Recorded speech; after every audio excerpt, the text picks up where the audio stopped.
Good morning students. बेटा आज हम मानव में जनन को डिस्कस करेंगे। नया टॉपिक स्टार्ट करेंगे मानव में जनन। ठीक है, यहाँ ये मानव में जनन टॉपिक आपका 11th-12th में है। ठीक है, इसके साथ ही हम एम्ब्रियोलॉजी को भी डिस्कस करेंगे। करीब 6 से 7 चैप्टर दे रखे ह्यूमन रिप्रोडक्शन के बारे में, इन्हें सबको हम यहीं पे डिस्कस करेंगे। ठीक है, तो देखते हैं मानव में जनन। पहला आता है जनन। क्या है जनन? रिप्रोडक्शन क्या है? जनन इंग्लिश में बोलते हैं रिप्रोडक्शन। यदि इसे पढ़े तो क्या है? री और प्रोडक्शन। प्रोडक्शन मीन्स जनन या उत्पन्न करना। क्या बेटा? उत्पन्न करना। और री मीन्स अगेन, दोबारा। क्या? अगेन उत्पन्न करना, बार बार उत्पन्न करना। क्या कहलाता है? रिप्रोडक्शन। तो दुनिया में जितने भी जीव हैं सभी अपनी संतति, अपने वंश को बनाए रखने के लिए अपने समान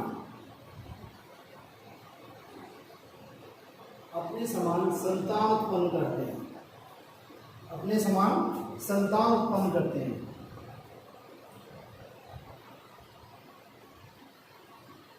और संतान उत्पन्न करने की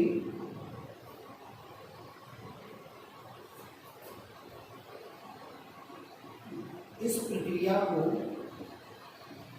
क्या बोलते हैं बेटा? जनन के। इस दुनिया में जितने भी जीव हैं, आज मानव है, चाहे आप भैंस ले लो, गाय ले लो, और भी छोटे एनिमल्स ले लो, लोअर एनिमल्स ले लो, हायर एनिमल्स ले लो, जितने भी जीव हैं वो अपनी संतति को बनाए रखने के लिए या अपने वंश को बनाए रखने के लिए क्या होता है? अपने समान संतति उत्पन्न करते हैं, अपने समान संतान उत्पन्न करते हैं। और संतान उत्पन्न करने की इस प्रक्रिया को क्या कहते हैं? जनन कहते हैं। क्या कहते हैं बेटा? जनन। देखो, जनन 2 प्रकार का होता है। जनन होता है, एक तो होता है लैंगिक जनन और एक होता है अलैंगिक जनन।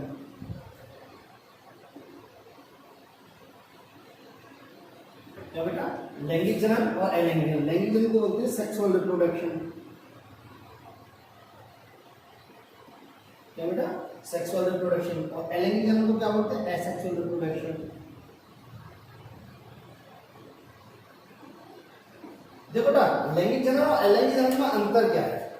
देखो, लैंगिक जनन जो होता है उसमें 2 जनक भाग लेते हैं। उसमें क्या लेते हैं? 2 जनक भाग लेते हैं।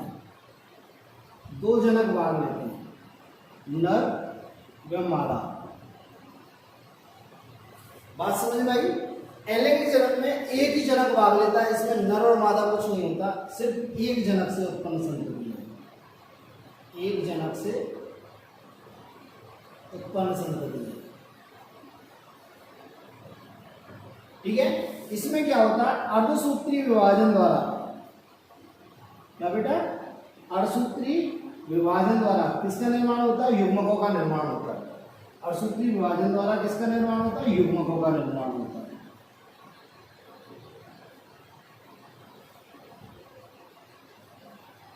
युग्मकों का निर्माण होता है। युग्मक मीन्स शुक्राणु और अंडाणु को क्या बोलते हैं? युग्मक। इसमें अर्धसूत्री विभाजन नहीं होता। अर्धसूत्री विभाजन नहीं होता।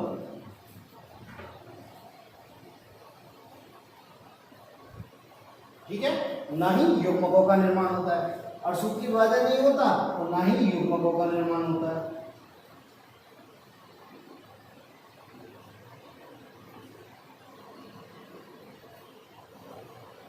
ठीक है, इसके बाद क्या होता है? युग्म आपस में संयुक्त होकर नए संतति का निर्माण करते हैं। तो युग्मकों का मिलना क्या कहलाता है? निषेचन की क्रिया या संलयन की क्रिया। तो क्या होती है? निषेचन की क्रिया होती है इसमें।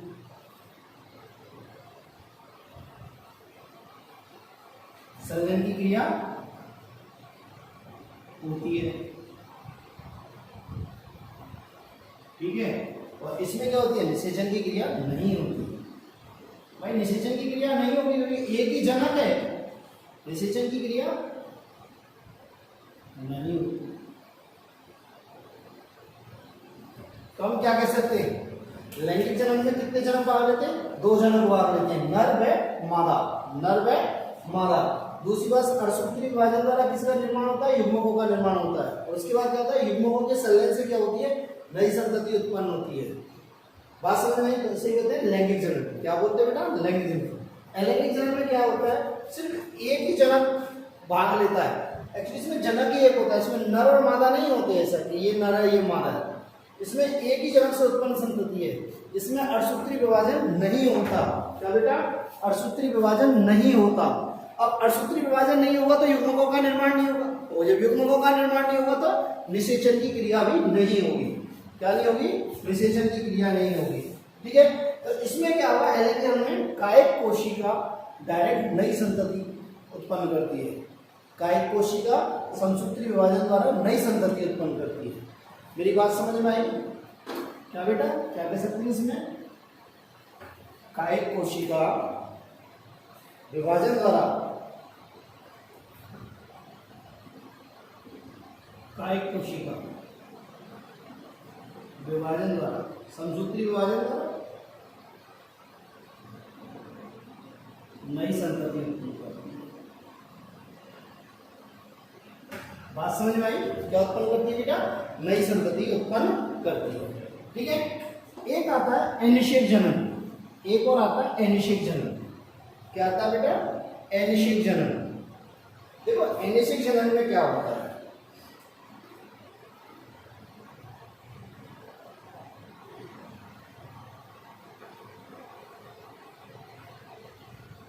बिना युग्मक संलयन के, क्या बेटा, बिना युग्मक संलयन के या बिना निषेचन के, बिना निषेचन के नई संतति उत्पन्न होती है।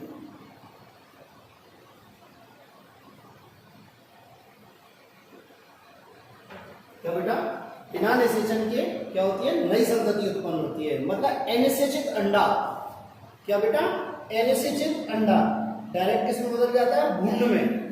किसमें बदल जाता है बेटा, डायरेक्ट भ्रूण में, नई संतति में। तो उसमें क्या होता है, अनिषेचित अंडा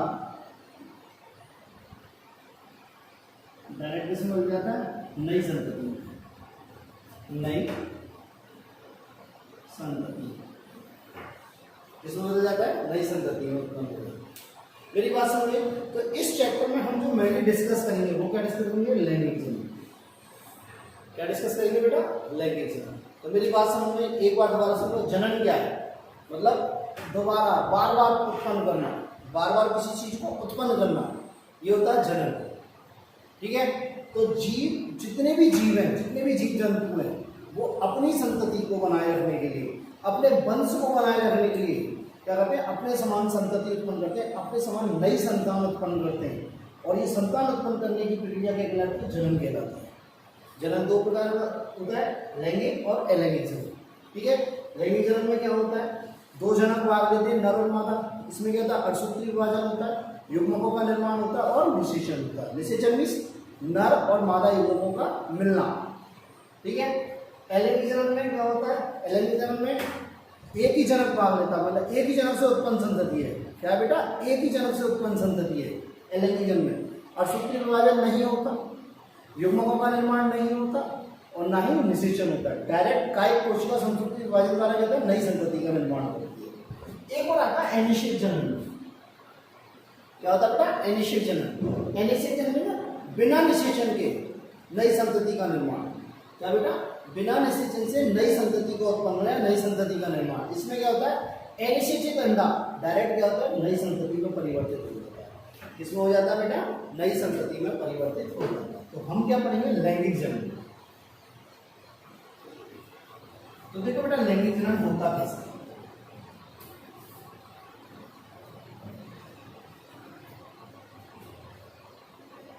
देखो लैंगिक जनन, लैंगिक जनन इसको बोलते हैं सेक्सुअल रिप्रोडक्शन।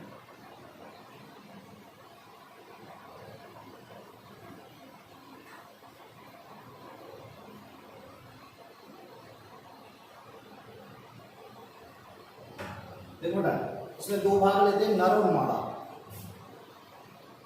नर व मादा। ठीक है, नर में क्या होता है, प्राथमिक जननम। क्या होते हैं प्राथमिक जननम? क्या होते हैं, वृषण। मैंने आपको बताया था जब जनक ग्रंथ क्या होता है, वृषण। और मादा में क्या होता है, अंडाशय। क्या बेटा, अंडाशय। ये क्या बेटा, प्राथमिक जननम, प्राथमिक जननम।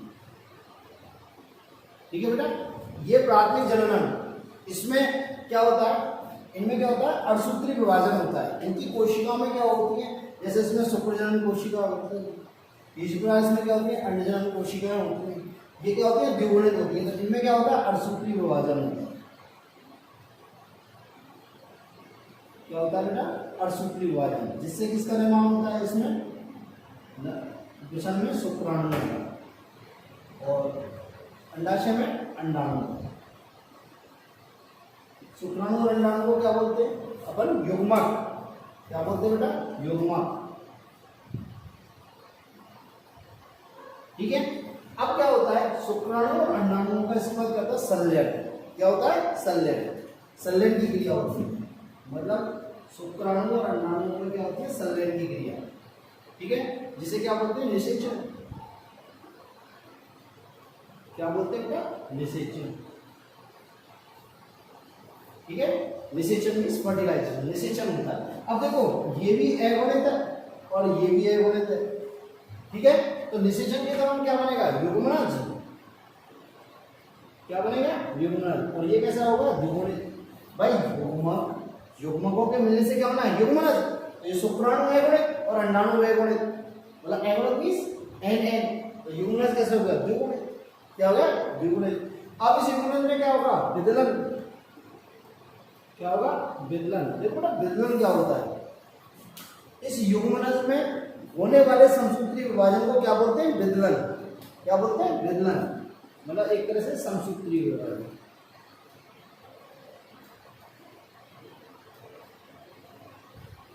क्या बेटा, विदलन। विदलन के बाद क्या होगा, इस युग्मनज में क्या होगी, वृद्धि होगी, कोशिकाएं बढ़ेगी। क्या बनेगी, कोशिकाएं बनेगी। तो क्या बनेगा, भ्रूण बनेगा, नया जीव बनेगा। क्या बनेगा बेटा, नया जीव या नई संतति बनेगी। क्या बनेगी, नई संतति। अब देखो बेटा, जब इस युग्मनज में विभाजन होगा, समसूत्री विभाजन होगा, विदलन होगा, तो बहुत सारी स्टेज आएंगी, मोरूला, ब्लास्टूला, गैस्ट्रूला, बहुत सारी स्टेज आएंगी। ठीक है, वो हम एम्ब्रियोलॉजी में, भ्रूणिकी में पढ़ेंगे। तो ये क्या हो गया आपका, लैंगिक जनन। क्या हो गया, लैंगिक जनन। तो देखो क्या हुआ है, हमने क्या बताया कि इनमें क्या होता है, अर्धसूत्री विभाजन भी होता है। नर और मादा भाग लेते हैं, दोनों भाग ले रहे हैं, अर्धसूत्री विभाजन हो रहा है। अर्धसूत्री विभाजन से क्या बन रहे हैं, युग्मक बन रहे हैं। क्या बन रहे हैं, युग्मक। और युग्मकों के संलयन मतलब निषेचन, निषेचन से क्या होना है, युग्मनज। क्या होना है, युग्मनज। ठीक है, और इस युग्मनज में क्या होता है, विदलन हो रहा है, समसूत्री से नए जीव का निर्माण हो रहा है। बात समझिए, ये है लैंगिक जनन, ये है लैंगिक। इसी को हम डिस्कस करेंगे डिटेल में। ठीक है, तो देखो आता है मानव में जन्म। मेन टॉपिक पे आते हैं, मानव में जन्म।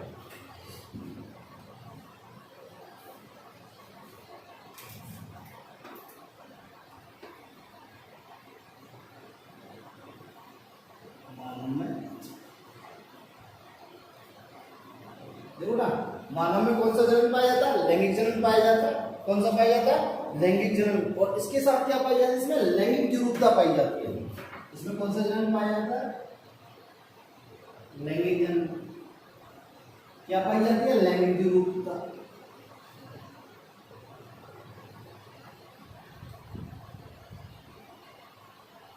क्या पाई जाती है बेटा, लैंगिक द्विरूपता पाई जाती है, मतलब सेक्सुअल डायमॉर्फिज्म।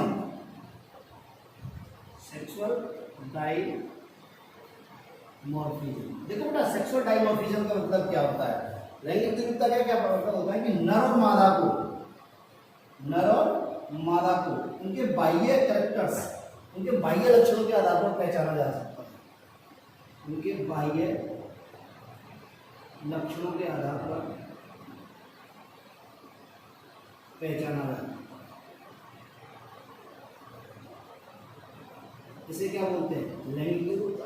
क्या बोलते हैं? लैंगिक विरूपता। आज मान लो हमें नर और मादा है तो उसे हम पहचान सकते हैं, नहीं पहचान सकते? तो बाह्य लक्षणों के आधार पर पहचान सकते हैं। इसी को क्या बोलते हैं? सेक्सुअल डाइमॉर्फिज्म या लैंगिक विरूपता। ठीक है। मनुष्य का जनन तंत्र होता है, मनुष्य का जनन तंत्र या मनुष्य के जनन को दो तंत्रों में डिवाइड किया गया है। किसमें डिवाइड किया है? दो तंत्रों में डिवाइड किया गया है। मानव के जनन तंत्र को दो भागों में डिवाइड किया गया है। एक तो होता है नर जनन तंत्र और एक होता है मादा जनन तंत्र। क्या होता है बेटा? नर जनन तंत्र और मादा जनन तंत्र। ठीक है। तो सबसे पहले हम पढ़ेंगे नर जनन तंत्र और मादा जनन तंत्र के बारे में। किसके बारे में? नर जनन तंत्र और मादा जनन तंत्र के बारे में। तो देखो बेटा, पहला आता है नर जनन तंत्र। पहला क्या डिस्कस करेंगे अपन? नर जनन तंत्र।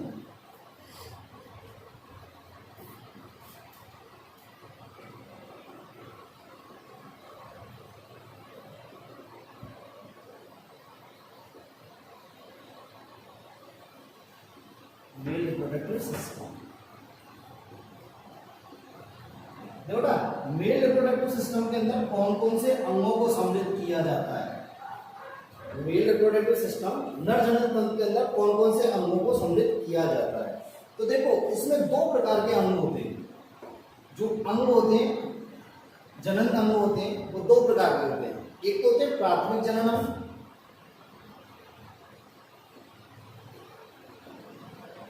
क्या बेटा? प्राथमिक जनन अंग। और एक होते हैं द्वितीयक जनन अंग।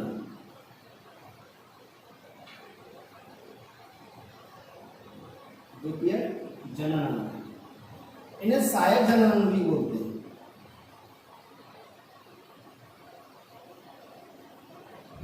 क्या बोलते हैं? सहायक जनन अंग। और प्राथमिक जनन अंग को क्या बोलते हैं? आवश्यक जनन अंग भी बोलते हैं।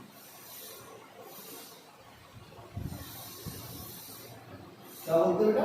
आवश्यक जनन अंग। अब देखो प्राथमिक जनन अंग वे जनन अंग जिसमें युग्मकों का निर्माण होता है। वे जनन अंग जिसमें युग्मकों का निर्माण होता है, जिनमें युग्मकों का निर्माण होता है। और क्या? जिनमें सेक्स हार्मोन का निर्माण होता है। जिनमें सेक्स हार्मोन का निर्माण होता है।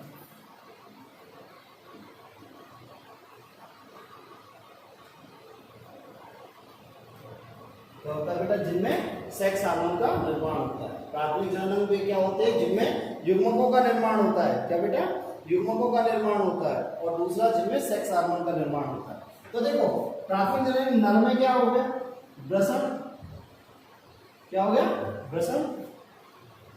ये वृषण किसका निर्माण करते हैं? शुक्राणु का। किसका निर्माण करते हैं? शुक्राणु का। और एक कौन सा हार्मोन स्रावित होते हैं वृषण में? क्या पाती है? Leydig cell. वो क्या स्रावित करती है? टेस्टोस्टेरोन। क्या करती है? टेस्टोस्टेरोन। मानव में प्राथमिक जनन कौन से हो गए? अंडाशय। क्या बेटा? अंडाशय। जो क्या स्रावित करता है? अंडाणु या अंडा। क्या बेटा? अंडाणु या अंडा। ठीक है। और कौन कौन से सेक्स हार्मोन स्रावित करता है? ईस्ट्रोजन और प्रोजेस्टेरोन। कौन से बेटा? ईस्ट्रोजन और प्रोजेस्टेरोन। नेक्स्ट आता है द्वितीयक जनन अंग या सहायक जनन अंग। ये सहायक जनन अंग क्या कहते हैं? जो प्राथमिक जनन अंगों में जो युग्मक बनते हैं उनको क्या कहते हैं? एक पथ प्रोवाइड करते हैं, रास्ता उपलब्ध कराते हैं। उन्हें क्या कहते हैं बेटा? ये जो प्राथमिक जनन अंगों में जो युग्मक बनते हैं इनको कहते हैं मार्ग उपलब्ध कराते हैं। ये क्या करते हैं? युग्मकों को मार्ग उपलब्ध कराते हैं।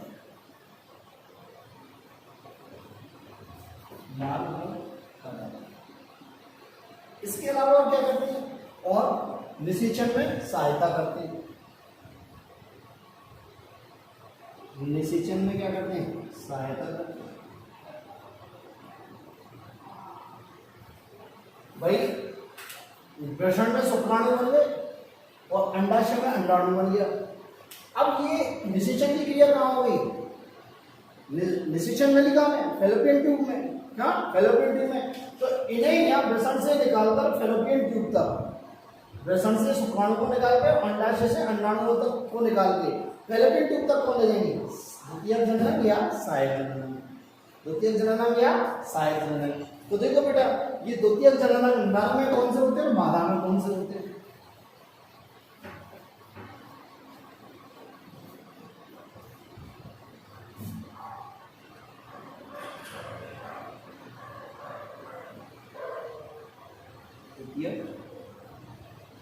जननक नर में कौन से होते हैं और मादा में कौन से होते हैं? देखो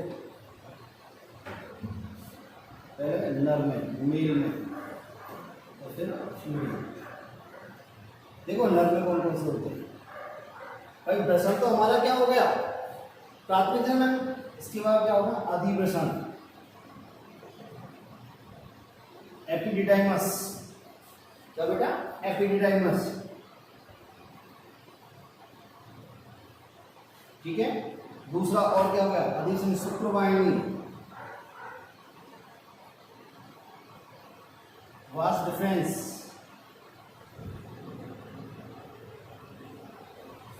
ठीक है। शुक्राशय, शुक्राशय में सेमिनल वेसिकल, क्या? Seminal vesicle. प्रोस्टेट ग्लैंड,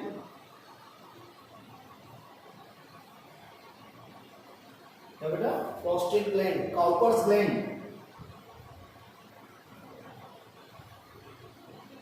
क्या बेटा? Cowper's gland. और सिसिन, सिसिन मीन्स पेनिस, क्या बेटा? पेनिस। तो क्या क्या होती है? अधिवृषण होता है, एपिडिडाइमस, क्या बेटा? एपिडिडाइमस। शुक्रवाहिनियां, वासा डिफरेंस, और शुक्राशय, प्रोस्टेट ग्लैंड, काउपर्स ग्लैंड, और सिसिन, पेनिस। देखो ये जो होती है ना, ये शुक्राशय, प्रोस्टेट ग्लैंड और काउपर्स ग्लैंड, ये क्या होती है? ग्रंथियां होती हैं। ये क्या होती है बेटा? ग्रंथियां होती हैं। क्या होती है? ग्रंथियां। और ये क्या होती है? तीनों सहायक ग्रंथियां होती हैं।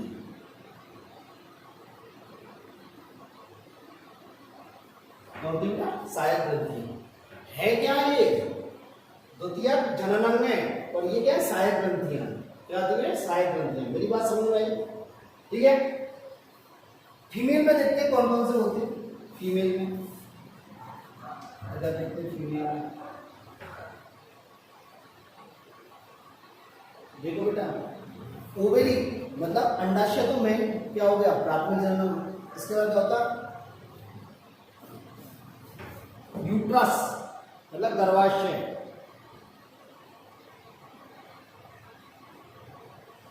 फैलोपियन ट्यूब, फैलोपियन नलिका मतलब निषेचन नलिका को फैलोपियन नलिका कहते हैं। ठीक है, इसे बोलते हैं फैलोपियन ट्यूब। क्या बेटा? Fallopian tube. वेजाइना, योनि, क्या बेटा? वेजाइना, गर्भाशय, फैलोपियन ट्यूब, वेजाइना। और एक ग्रंथि होती है, एक ग्लैंड्स होती है, इसे क्या बोलते हैं? Bartholin gland. क्या बोलते हैं? बर्थोलिन ग्लैंड, बर्थोलिन ग्रंथि। ये क्या होती है? सहायक ग्रंथि होती है। क्या होती है बेटा? सहायक ग्रंथि होती है। अब बहुतन के दिमाग में एक चीज आ रही होगी कि सर स्तन ग्रंथियों को क्यों नहीं लिया आपने? बेटा जो स्तन ग्रंथियां होती हैं, इंपॉर्टेंट देखो, स्तन ग्रंथियां ये क्या? द्वितीयक जननांग नहीं है। ये द्वितीयक जननांग नहीं है। ये क्या है? द्वितीयक लैंगिक लक्षण है। क्या बेटा? ये द्वितीयक लैंगिक लक्षण है। ठीक है, तो इन्हें द्वितीयक जननांगों में हम कंसीडर नहीं करते, द्वितीयक जननांगों में कंसीडर नहीं करते। इसमें कंसीडर करते द्वितीयक लैंगिक लक्षणों में। इसमें बेटा द्वितीयक लैंगिक लक्षणों में। तो मेरी बात समझ आई? तो द्वितीयक जननांग क्या होते हैं? वे अंग जो युग्मकों को क्या करते हैं? मार्ग उपलब्ध कराते हैं। क्या करते हैं बेटा? मार्ग उपलब्ध कराते हैं। और क्या? निषेचन में सहायक होते हैं। क्या होते हैं बेटा? निषेचन में सहायक होते हैं। मेल में क्या होते हैं? अधिवेशन, शुक्रवाहिनी, शुक्राशय, ठीक है, प्रोस्टेट ग्लैंड, काउपर्स ग्लैंड, क्या बेटा? काउपर्स ग्लैंड, सिसिन, पेनिस, ठीक है। शुक्राशय, प्रोस्टेट ग्लैंड और काउपर्स ग्लैंड को क्या मानते हैं? सहायक ग्रंथियां। क्या मानते हैं बेटा? सहायक ग्रंथियां। फीमेल में क्या होता है? गर्भाशय। क्या होता है बेटा? गर्भाशय। फैलोपियन नलिका, क्या बेटा? फैलोपियन नलिका, योनि, वेजाइना और बर्थोलिन ग्रंथि। क्या बेटा? बर्थोलिन ग्रंथि, ठीक है। तो अब हम शुरू करते हैं ब्रसण, ठीक है। तो ब्रसण हम कल स्टार्ट करेंगे क्योंकि अभी अपने पास टाइम नहीं है, वरना वीडियो बहुत बड़ा हो जाएगा, ठीक है। तो ब्रसण हम कल स्टार्ट करेंगे, आज के लिए इतना ही। क्या बेटा? आज के लिए इतना ही, ठीक है। ये चैप्टर हम थोड़ा जल्दी करने की कोशिश करेंगे जिससे कि अपन को बाद में जो पिछले चैप्टर जो हमारे हुए उनको रिवाइज करने का टाइम मिल जाए, ठीक है। 21 तारीख से होप्स आपके स्कूल खुल रहे हैं, तो अपन देखते हैं, ठीक है बेटा। Thank you.